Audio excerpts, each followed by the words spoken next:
1 kg buraków ugotuj do miękkości, czyli około godziny.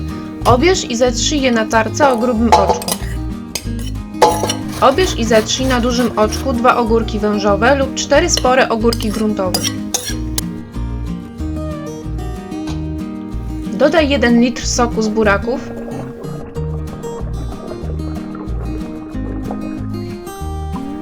dwa litry maślanki,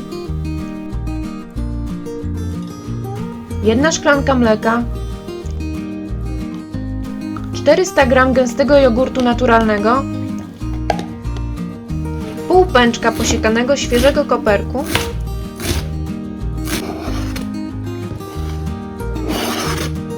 10 sporych szczypc soli, 9 sporych szczypc cukru i pieprz do smaku. Wszystko dokładnie wymieszaj.